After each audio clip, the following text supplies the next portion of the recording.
Welcome back, everybody. Today, we're diving into something I think we all wish we were better at. Influence.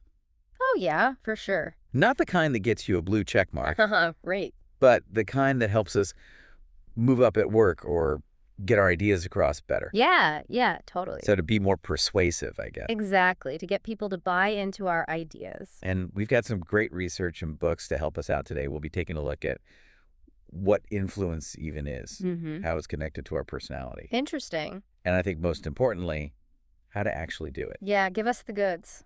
So, to start us off, think about somebody who was really influential for you growing up. That's a good question. Probably one of my first mentors when I was starting out. Oh, interesting. What made them stand out? They were just a really good listener, Mhm. and after really hearing you out, they always had these, really insightful tips. Oh, wow. I always felt so much more confident after talking to them. That's awesome. And it's so funny you say that because one of the books we're looking at today actually talks about active listening, Oh, really? like as a skill for being influential. Interesting. They talk about how it's not just hearing what someone's saying, but taking it in and reflecting it back. Yeah, you really feel heard when someone does that. Exactly. It builds a connection. And that makes people more open to, what you have to say.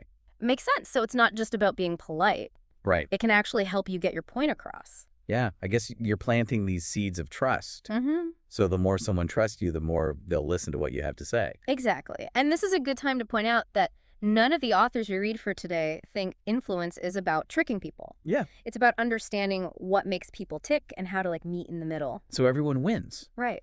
So how do we get better at this? Are some people just born influential? That's a good question. But all of our sources agree that it's a skill anyone can learn. You can practice it just like anything else. Oh, wow. Okay, I'm ready. All right, so one of the big takeaways is that confidence is super important, which kind of seems obvious, but when you believe in yourself and what you're saying, it shows. Yeah, you carry yourself differently. Right. Your body language changes, your voice. Like that fake it till you make it idea. Well, I think it's more than that. Okay. It's about knowing your strengths and actually believing that you bring something to the table. Oh, I see what you mean. Because if you're always second-guessing yourself, other people will pick up on that. And think your idea is not that good either. Exactly. And then, kind of along those same lines, the authors also talked about being enthusiastic.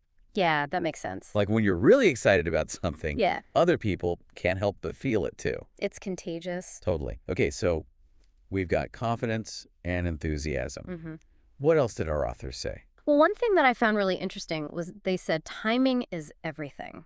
Oh, yeah, like reading the room? Exactly. Because if you try to pitch your idea when someone's stressed or busy, it's just not going to work. They won't be receptive. Right. You have to be flexible and adapt to the situation. That makes sense. So what about our own personalities? Because it does feel like some people are just naturally better at this than others. For sure, some people just have that magnetism. Right. And one of our sources said that there's actually a link between personality types and how we influence other people.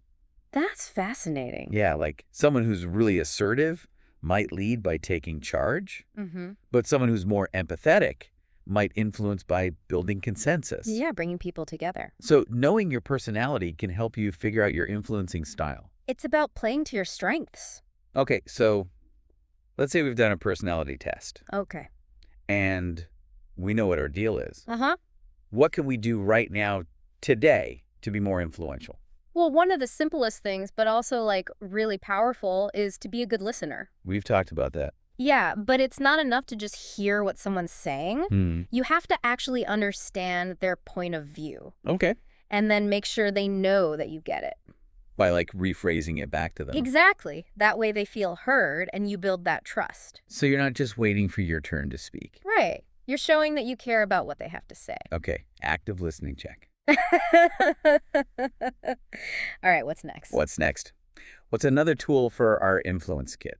This one is super important, especially these days. Okay, lay it on me. Emotional intelligence. Ooh, I've heard of that. It's all about knowing your own emotions, but also being aware of other people's emotions. Okay. And then using that to navigate the situation. So it's more than just being nice. Yeah, you have to read between the lines, And use that to connect with people Exactly. on like a deeper level. Because when you connect with someone emotionally, they're way more likely to listen to you. Okay, that's interesting. But what about at work? Oh, yeah, good point. Like, how can we use all of this to deal with work stuff? Well, first of all, influence at work is not about being a bully. Yeah. It's about working together to create a good environment. And achieve shared goals. Exactly. So you're not just telling people what to do. Right. You're inspiring them and motivating them. Okay, I like that. So what are some things we can actually do? The number one thing is collaboration. Okay.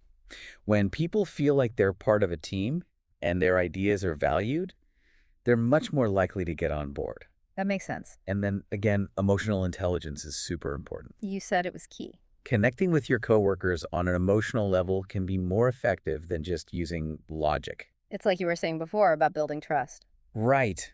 But that doesn't mean you should throw logic out the window. Yeah. You still have to make a strong case for your ideas. It's about finding that balance. Between being like, smart, but also connecting with people. Yeah, it can't just be all business. Exactly. I think we've all been in those meetings where we wish we would spoken up more. Oh, yeah, for sure. But now that we know these principles, we can actually do something about it. And it's not just about getting what we want. It's about making a positive impact. Absolutely, whether it's at work in our communities or even with our family and friends. Influence can be used for good. Definitely. And it makes you think about all those times you wish you would said something but didn't. Totally. But the good news is we can get better at this. Right. We don't have to stay silent. And our authors talk about this really interesting idea. Okay, what is it? That sometimes being subtle is more effective than being like super direct. Oh, interesting. Like instead of trying to force people to see your point of view, you kind of plant these seeds of thought. I like that. And lead by example. So they come around on their own. Exactly. It reminds me of that story about the sun and the wind. Oh, yeah, I remember that one. Trying to get the guy to take his coat off. Right. The wind blows as hard as it can, but the guy just holds on tighter. But then the sun comes out and warms him up, and he takes his coat off naturally. It's such a good analogy. It shows that persuasion works better than just forcing people. I totally agree. Our sources also had some really good tips for how to influence different types of people. Yeah, because we all know that one approach isn't going to work for everybody. Definitely not. Right. Like you wouldn't use a hammer to screw in a screw up. Haha. Good point. So what are some of these different approaches? Well, let's start with the analytical types. Okay. Those are the people who love logic and data and evidence. You got to come prepared with the facts and figures. Exactly. They want to see the research. So trying to be super charismatic isn't going to work on them. Not really. You got to win them over with your mind. Exactly. You need to be prepared to make a clear and logical argument. Okay, so what about the people who are more emotional? Oh, those are my people.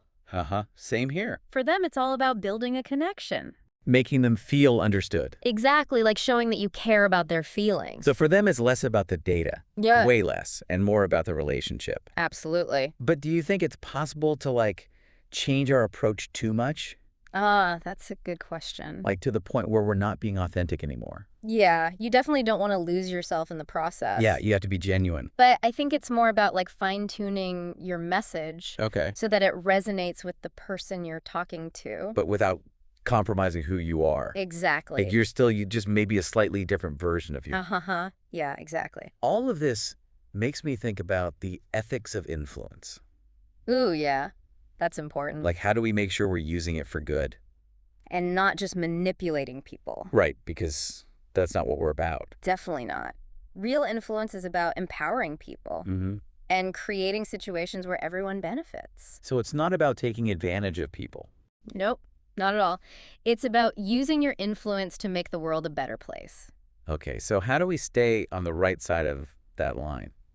Well, I think it all comes down to intention. Okay. Like, before you try to influence someone, ask yourself, is this good for them too? Yeah, is this a win-win? Right, because if it's not, then you need to rethink your approach. And it's always good to get a second opinion. Oh, yeah, for sure. Like talk to a friend or a mentor. Get someone you trust. To get their perspective. Exactly. They can help you see things from a different angle. And make sure you're not being shady. Right. Okay, this has all been super helpful, but I'm realizing that this is like a lifelong process. Becoming a master influencer. Yeah, it's not something you just learn overnight. You have to keep practicing and learning. And most importantly, be open to feedback. Because sometimes our attempts to influence are going to fail. Yeah, that's part of it. But those failures can teach us a lot. Absolutely. They can help us grow. Okay, so we've talked about skills and tactics and ethics. But I want to touch on one more thing. Okay, what's that? Nonverbal communication. Oh, yeah, body language. It's so powerful. They say it speaks louder than words. And I think that's especially true when it comes to influence. Definitely. So what are some things we should be paying attention to? Well, first of all, eye contact is huge. Yeah. It shows that you're confident and engaged. But don't stare too intensely. Right. Just a nice, comfortable gaze. Exactly. And then posture is also important. How we hold ourselves. Yeah, stand up straight, shoulders back, head held high. It makes you look more confident. And if you're slouching, it makes you seem insecure.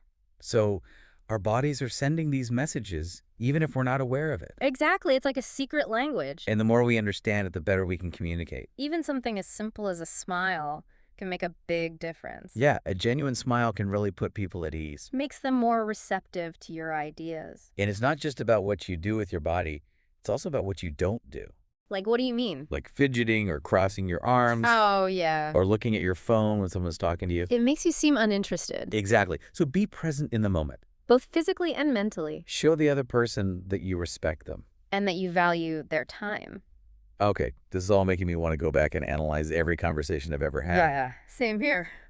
But seriously, it's amazing how much we can learn from paying attention to body language. It really is. It adds a whole new layer to communication. Okay, we've covered a lot today. What are some of the key takeaways for our listeners? Well, I think the most important thing is to remember that influence is about building relationships. Yeah, it's not about manipulating people. Find common ground, build trust. And be yourself. Don't try to be someone you're not. Your unique personality is your superpower. That's a good way to put it. And pay attention to your body language. Yeah, make sure it's aligned with your message. And be patient. It takes time to build influence. Just focus on being your best self. And making a positive impact. Exactly. This has been such a great deep dive into influence. I've learned so much. Me too. But before we go, I want to leave our listeners with a question. Okay, what is it? What kind of positive impact do you want to make on the world? Ooh, that's a good one. Because once you know that you can start using your influence to make it happen. And that's what it's all about. Making the world a better place. Yeah, one interaction at a time. Yeah. Yeah, it really is all about using your influence to make a difference. It's about realizing we all have that power. Even in small ways, you know? Totally. Like, it doesn't have to be this big, grand gesture. Right, just a simple act of kindness can make someone's day. Or a thoughtful piece of advice. Exactly. Little things can have a ripple effect. Like the butterfly effect. Ha! Yeah, exactly. One small action leading to something bigger. And that's why we have to be so careful about how we use our influence. Yeah, are we lifting people up or bringing them down? Are we adding to the good in the world or the bad? That's a big responsibility. It is. It's easy to forget about the bigger picture when we're caught up in our own lives. Yeah, but it's important to remember that we all have an impact. Even if we don't realize it. So one of the best ways to make sure we're using our influence for good is to lead by example. Oh, that's so true. Like actually living out the values we believe in. Because people are way more likely to listen to someone who walks the walk. Not just talks the talk. Exactly. Think about someone you really admire. Okay. It's probably their actions that inspire you more than their words. Yeah, they're living proof that it's possible. Right. And this applies to everything we do. At work, in our relationships, everywhere. If we want to see positive change, we have to be willing to step up. And be the change. Exactly. Okay, so what advice would you give to someone who feels like they don't have any influence? That's a good question. I think it's important to remember that influence is a journey. It's not something you achieve overnight. Right, it takes time and effort. And practice. Exactly. But it's also important to celebrate the small wins. Like, what do you mean? Like maybe you convinced your boss to try a new idea. Oh, okay. Or you helped a friend through a tough time. Yeah, those little things add up. They give you the confidence to keep going. And to keep growing your influence. Right, and never underestimate the power of your voice. Yeah, everyone has something to contribute. The world needs your unique perspective. This has been such a great conversation about influence. I feel so inspired. Me too. So to wrap things up, let's remember that influence is about making a positive impact. One interaction at a time. And that's something we can all do. Absolutely. Thanks for listening, everybody, and we'll see you next time for another deep dive.